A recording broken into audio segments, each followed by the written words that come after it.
Pregame.com. Monday Night Football, not NFL football, but college football. It's the Hawaii Bowl. SMU and Fresno State. June Jones, the coach of SMU, makes a return trip to Hawaii where really he made his bones as a coach. Still very popular there. SMU a 13-point dog against Fresno State. Fresno has all the numbers their way. I'm taking SMU in this game. It's 13 now. You may want to wait. Big public game. Well, it'll be a solo game on Monday. It's the only game on Monday, Christmas Eve. I think the money's going to probably show on Fresno, and probably with good reason. However, I got some angles in this game. The angles are the Hawaii Bowl needs 25,000 people in the stands, not just tickets given away, to maintain their bowl eligibility for the following year.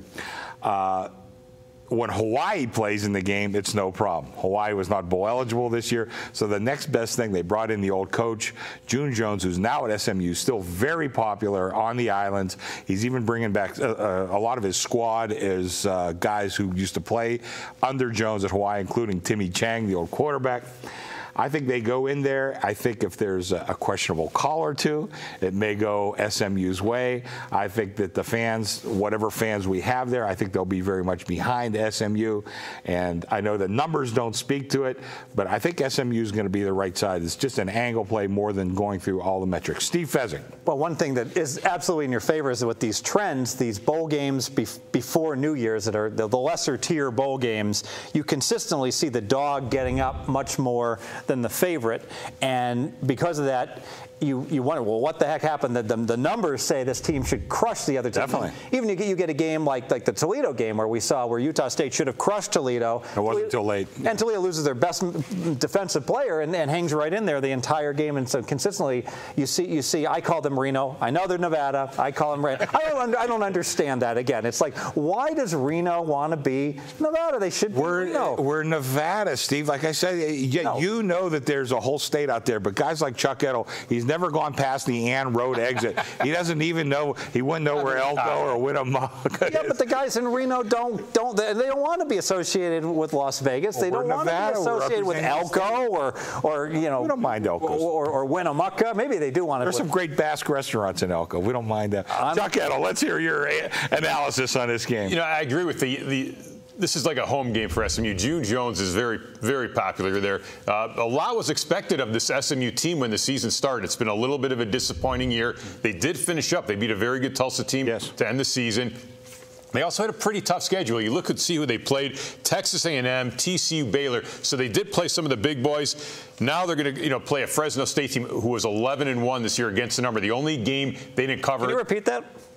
What do you want me to repeat? Fresno State 11-1 against the number. 11-1 against the number. I was kidding, Fezzik. He's a big fan. I know he's not a fan of Fresno, but he's a fan of betting on Fresno. Well, I know you're going to say, like, every week SMU gets all the money. No, they got bet a lot by the wise guys. Right, and those wise guys got their butts kicked week after week. I was one of them because I'd play stale numbers on SMU, and they'd be down 17-0 at halftime. Yeah, they a little bit of a disappointing season, like we said. They did look good against Tulsa, a pretty good team there.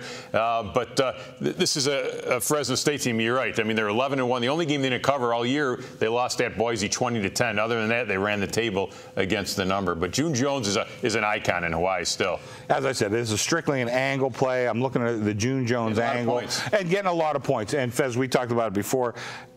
You may want to wait. If the 13 disappears, you go to 12.5. That's not a disaster.